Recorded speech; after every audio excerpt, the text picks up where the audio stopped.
Oke, ketemu lagi dengan saya Ignatius Arana Putranto. Di video kali ini saya mau membahas mengenai PDC model. Ini kelanjutan dari video yang pertama kemarin tentang konsep pengendalian internal.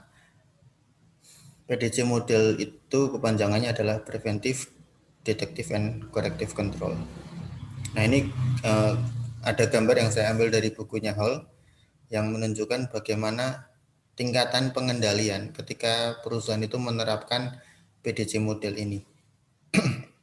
Jadi ketika kita berbicara tentang konsep PDC model, maka yang akan menjadi layer atau tingkatan paling pertama itu adalah pengendalian preventif atau pencegahan. Kemudian nanti di tingkatan berikutnya itu akan ada pengendalian detektif dan korektif yang nanti mekanisme bekerjanya itu bersamaan.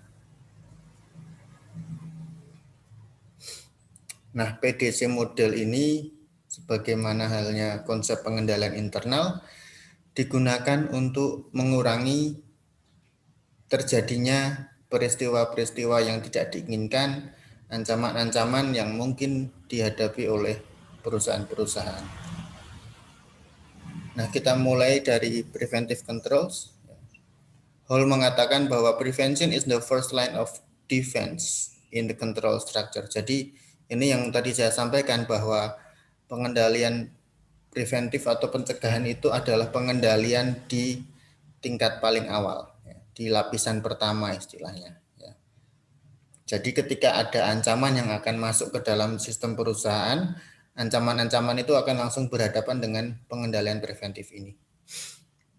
Nah, berikutnya preventive controls are passive techniques designed to reduce the frequency of occurrence of undesirable events. Jadi istilahnya kenapa disebut teknik pasif ya, karena preventif ini kan sifatnya nanti menunggu apakah akan terjadi ancaman atau tidak kan gitu ya. Nah, ketika nanti mulai muncul ancaman yang bisa merugikan perusahaan, maka sistem ini akan bekerja untuk mencegah agar ancaman-ancaman itu tidak masuk ke perusahaan. Tetapi yang perlu diingat adalah di sini ada frase designed to reduce the frequency of occurrence. Jadi artinya ini seperti yang saya sampaikan kemarin, bahwa sistem pengendalian internal itu bukan berarti menghilangkan atau 100% membuat ancaman itu tidak bisa masuk, ya, tetapi pengendalian itu sifatnya adalah mengurangi terjadinya ancaman. Nah, berikutnya preventing errors and fraud is far more cost effective than detecting and correcting problems after they occur. Ini kalimat ini mau menunjukkan apa sih pentingnya preventive control. Nah, ini kalimat yang ketiga ini sebenarnya seperti prinsip yang sering kita gunakan dalam kehidupannya, bahwa mencegah lebih baik daripada mengobati. Itu juga berlaku di sini. Hall mengatakan bahwa mencegah terjadinya fraud itu jauh lebih efektif dari sisi cost yang dikeluarkan perusahaan daripada nanti sudah terjadi fraud dan error kemudian harus dilakukan aktivitas-aktivitas perbaikan di dalamnya. Itu akan jauh merugikan perusahaan karena perusahaan harus keluar duit banyak. Jadi lebih baik memang mencegah, itu lebih baik daripada mengobati. Nah, prinsip itu juga dipakai di pengendalian internal. Nah, berikutnya lapisan pengendalian yang selanjutnya setelah preventif adalah detective control. Layer detective control ini akan bekerja ketika ada ancaman, ada error, ada undesirable events yang masuk ke dalam perusahaan. Loh, Pak, kan udah ada preventif tadi. Nah, yang perlu diingat preventif kan mencegah. Mencegah itu kan tidak ada jaminan 100% akan benar-benar aman. Ya, sifatnya tadi preventif itu adalah mengurangi. Artinya ketika ada preventif control, harapannya ancaman yang masuk itu bisa berkurang atau tidak terlalu banyak kan gitu. Artinya adalah bisa jadi sudah ada preventif control tapi tetap akan ada ancaman-ancaman yang bisa lolos, bisa masuk ke dalam perusahaan. Ya bisa dibayangkan ya, ada preventive control aja, undesirable events-nya masih bisa tembus, apalagi nggak ada preventive control kan gitu ya. Nah maka di sini disebutkan bahwa detective controls are devices, techniques, and procedures designed to identify and expose undesirable events that elude preventive controls. Jadi layer yang kedua ini, pengendalian deteksi ini fungsinya adalah untuk mengidentifikasi ya, ancaman-ancaman yang akhirnya bisa lolos dari pengendalian preventif dan kemudian masuk ke dalam sistem perusahaan. Nanti akan kita lihat ya dalam bentuk contoh praktis ya, detection control ini apa. Nah ini contoh sederhana dari bukunya Hall ya. Diandaikan ada penghitungan seperti ini. Jumlah barang 10 unit dengan harga per unitnya $10. Kemudian ternyata setelah dilakukan kalkulasi total nilainya adalah $1.000 ya. Harga barang $10 per unit, jumlah barangnya 10, total harganya $1.000. Nah, ketika terjadi hal seperti ini, sebelum hitung-hitungan ini diposting, detektif kontrol akan bekerja. Dia akan ngecek, benar nggak sih 10 unit barang dikalikan $10 per unit hasilnya 1.000. Nah, ketika detektif kontrol bekerja, dia akan melihat nih hitungannya benar atau salah nih. Kalau hitungannya salah, maka nanti akan ada aksi perbaikan, corrective control. Jadi cara bekerja sederhananya seperti itu untuk pengendalian deteksi. Dia akan memeriksa, karena kan kesalahan penghitungan itu kan juga merupakan ancaman, ya error tadi itu, ya. Ini hitungannya benar nggak? Kalau benar nanti akan lanjut ke pemrosesan transaksi misalnya, tetapi kalau salah maka nanti akan ada tindakan perbaikan.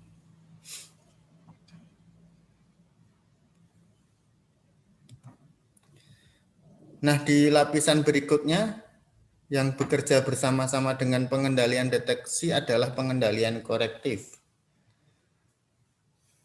Nah, Hall mengatakan bahwa corrective action must be taken to reverse the effects of detected errors. Jadi tindakan perbaikan itu harus diambil untuk istilahnya membalik dampak dari terjadinya kesalahan yang terdeteksi. Ya, seperti kalau kita melakukan kesalahan kan kita harus memperbaiki kan gitu.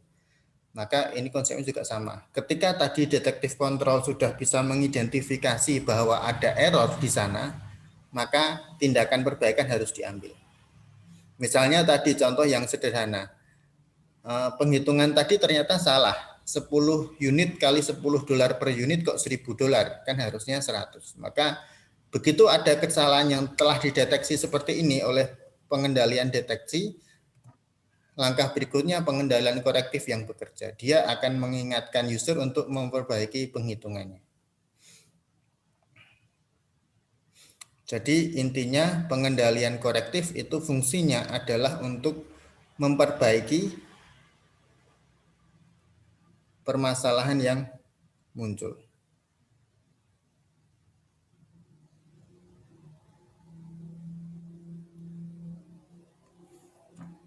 Nah ini contohnya, ini saya ambil dari bukunya Gans ya. Contoh PDC model,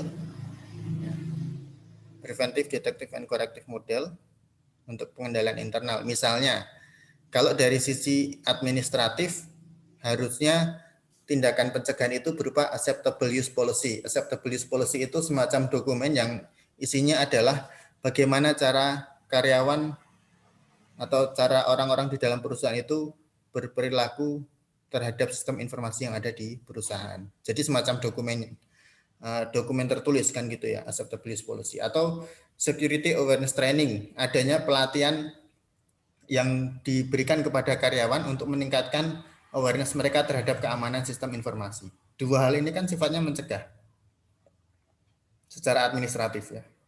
Mencegah terjadinya error atau fraud yang dilakukan oleh karyawan ketika menggunakan sistem informasi. Nah, ketika sudah diberikan pencegahan ternyata masih ada error nih secara administratif, maka ada peranan dari detektif control di dalamnya. Misalnya muncullah audit log review procedures atau IT audit program. Ya, seperti yang teman-teman lakukan di mata kuliah ini, melakukan audit SI itu bisa digunakan untuk mendeteksi apakah ada kesalahan.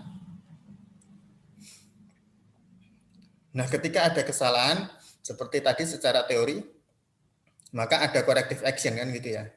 Peranan dari corrective control. Misalnya ada disaster recovery plan. Ada perencanaan pemulihan pasca terjadi bencana. Ya misalnya ternyata karena ada kesalahan karyawan, sistem jadi shutdown gitu, jadi terganggu, maka bagaimana cara recovery-nya? Bagaimana cara perbaikannya? Nah, itu contoh. Atau kalau dari sisi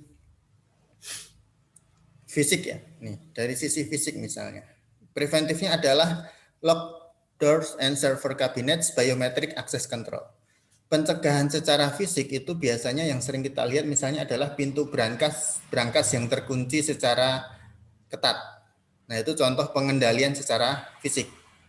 Kenapa? Karena harapannya kan untuk mencegah terjadinya pembobolan atau akses masuk orang yang tidak dikenal. Atau kalau yang poin yang kedua, pencegahan secara fisik kalau yang di era sekarang ya misalnya adalah biometric access control. Biometric access control itu kalau misalnya teman-teman pernah melihat ada sistem informasi yang hanya bisa dibuka aksesnya melalui sidik jari atau scan facial wajah ya, scan wajah. Nah, itu contoh biometric access control. Orang-orang yang nanti tidak memiliki hak untuk mengakses ke dalam sistem tidak akan masuk ketika menerapkan biometric access control ini. Kalau ternyata ada yang bisa ngehack sistem biometric access control, dia bisa masuk secara ilegal, berarti kan preventifnya lolos. Maka detektif control yang akan berperan di sana, misalnya menggunakan CCTV, video surveillance, atau alarm. Kan seperti yang di film-film itu ya, ketika berusaha membobol ruangan yang sudah diberi pengaman secara biometrik dengan sidik jari ternyata masih bisa dibobol juga, begitu masuk langsung ada CCTV-nya, ada alarmnya dan segala macam. Ketika sudah ada yang lolos sampai ke detektif control, maka nanti corrective control yang akan berperan juga, misalnya alternate processing facility. Jadi fasilitas yang ada di dalam sistem pemrosesannya akan berhenti bekerja karena yang mengakses bukan orang yang berhak misalnya. Nah, ini adalah contoh bagaimana PDC model itu bisa kita bayangkan posisi-posisi dan bagaimana cara kerjanya. Nah, kira-kira itu yang bisa saya sampaikan untuk video kali ini. Setelah ini akan ada video berikutnya lagi. Kita akan bicara tentang salah satu kerangka pengendalian internal menurut KOSO. Dan ini versi yang lama, yang ada 5 komponen. Karena saya menggunakan bukunya Hall, tetapi tidak usah khawatir, nanti akan kita update dengan materi yang baru dari buku SIA Romney and Steinberg. Oke, terima kasih. Kita ketemu di video berikutnya.